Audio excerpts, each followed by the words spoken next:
حدیث میں آتا ہے، ایک خاص بات آج حدیث کوٹ کرنا چاہتا ہوں، بہت کم موقع ملا ہوگا آپ کو سننے کا۔ حدیث میں آتا ہے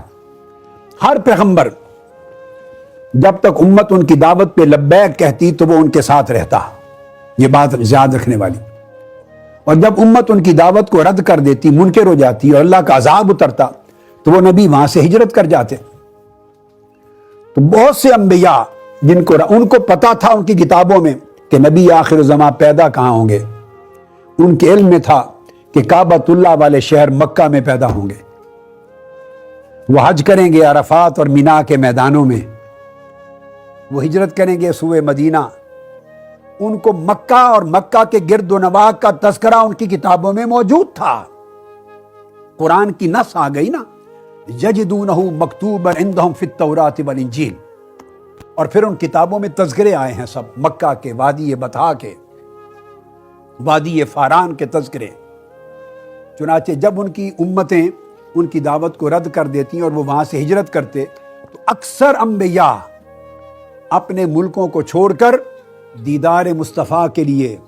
حضور علیہ السلام کا زمانہ پانے کے لیے، حضور سے بیعت کرنے کے لیے، حضور کی امت میں شامل ہونے کے لیے دور دراز سے انبیاء سفر کر کے مکہ آ جاتے۔ یہ بات بڑی اہم ہے، دور دراز سے سفر کر کے مکہ آ جاتے۔ 2 منٹ، اب یہ جو میں بات کر رہا ہوں سنیے، اس کو امام ابن ابی حاتم نے اپنی تفسیر میں روایت کیا، امام ابن جریر نے روایت کیا، اس کو امام ازرقی نے اخبار مکہ میں روایت کیا، اور روایت حضرت عطا بن صائب سے ہے، اور وہ روایت کرتے ہیں حضرت عبد الرحمن بن ثابت سے، اور جلیل القدر ثقہ تابعی ہیں۔ وہ کہتے کہ جس نبی کی امت ہلاک ہو جاتی دعوت نبوت کو رد کرنے کے باعث، اور نبی وہاں سے ہجرت کرتے تو وہ شہر مکہ آ جاتے اور عمر بھر آمد مصطفیٰ کے انتظار میں مکہ رہتے، یہی عبادت کرتے، یہی وفات ہوتی، یہی دفن ہو جاتے۔ تو روایت کرتے ہیں، فرماتے ہیں کہ فمات بہا نوح وہود وصالح وشعیب وقبورہم بین زمزم والحجر۔ چنانچہ حضرت نوح علیہ السلام بھی مکہ آ گئے اور یہیں حرم کعبہ کے سین میں رہے، حضرت ہود بھی یہاں آ گئے تھے، حضرت صالح بھی یہاں آ گئے تھے، حضرت شعیب بھی یہاں آ گئے تھے، اور ان سب کے مزار زمزم اور حجر اسود کے درمیان، یا زمزم اور حتیم کے درمیان جو مطاف کعبہ ہے، جدھر دروازہ ہے کعبے کا، اس حصے میں ان سب انبیاء کے مزارات ہیں۔ اور آقا علیہ السلام اس طرح حدیث پاک میں ہے، فرمایا فَإِنَّ قَبْرَ نُوحٍ وَهُودٍ وَصَالِحٍ وَشُعَيْبٍ بَيْنَ زَمْزَمَ وَالرُّكْنِ وَالْمَقَامِ۔ نوح علیہ السلام سے لے کر شعیب علیہ السلام تک ان سب انبیاء کی قبریں، مزارات صحن کعبہ میں جہاں آپ طواف کرتے ہیں، زمزم اور مقام حجر اسود اور باب کعبہ کے درمیان کے حصے میں یہ سب انبیاء مدفون ہیں۔ کیوں رہے عمر بھر، کیوں مدفون ہوئے؟ آمد مصطفیٰ کا انتظار کرتے ہوئے کہ ہم رعایا ہیں، ہمارا سلطان یہاں آ رہا ہے، ہمارا شہنشاہ یہاں آ رہا ہے، جن کی نبوت پر ایمان لانے کا عہد کر چکے ہیں، وہ ان کی آمد ہے، کاش ہمیں ان کا زمانہ مل جائے۔ امام فاقی فضائل مکہ میں روایت کرتے ہیں، وہ فرماتے ہیں کہ بین الرکن والمقام وزمزم قبر 99 نبیہ،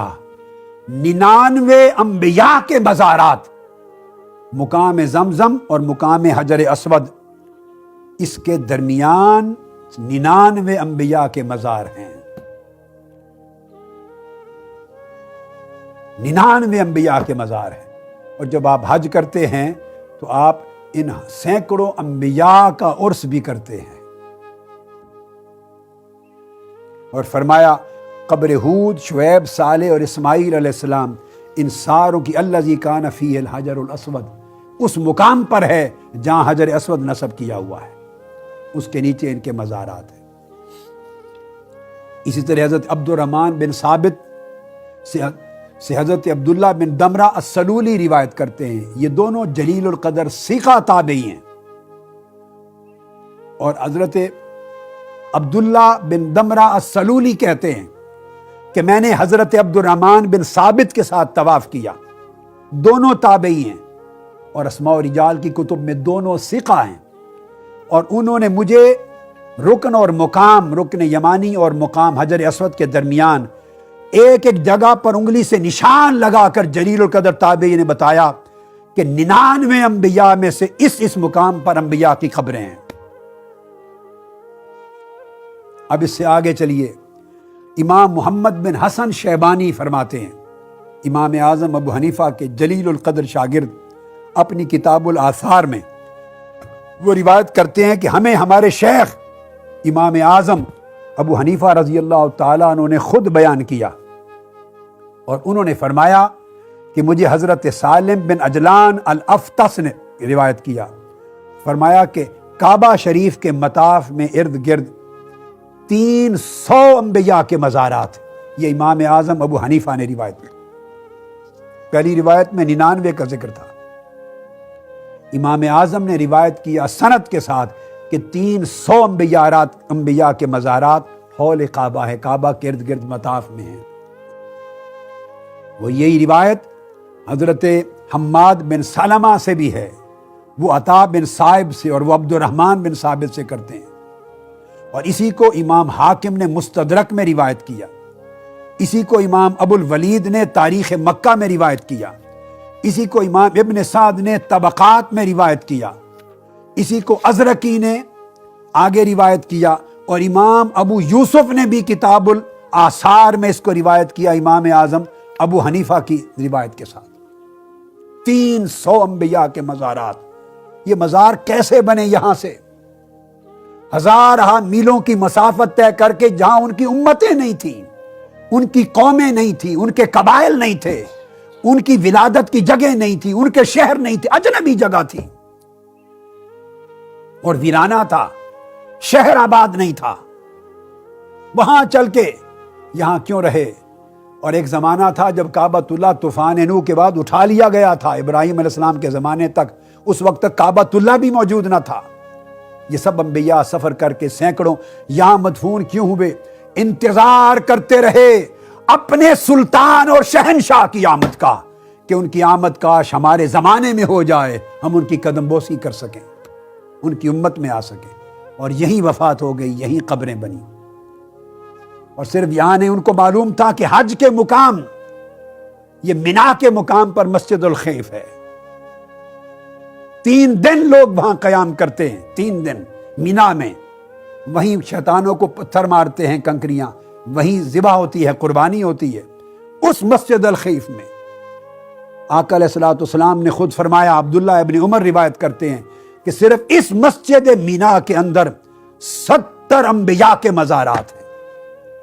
یہ مسجد 70 انبیاء کی قبروں کے اوپر بنی ہوئی ہے۔ اس کو روایت کیا امام بزار نے اپنی مسند کشف الاستار میں، اور حدیث نمبر ہے 1177۔ اس کو روایت کیا امام طبرانی نے، اور اس کو روایت کیا امام ابراہیم بن طہمان نے منصور سے، انہوں نے مجاہد سے، انہوں نے عبداللہ بن عمر سے، اور اس کی توثیق کی، اس کو ثقہ اور صحیح کہا حافظ ابن حجر اسقلانی نے مختصر زوائد البزار میں، اور کہا ہوا اسناد صحیح، اس کی سند صحیح ہے۔ اور حافظ حیتمی نے مجمع الزوائد میں کہا کہ بزار کی روایت کے رجالہ ثقات ہیں، اور غایت صحت میں ہے یہ روایت۔ اب یہ بتانا مقصود یہ تھا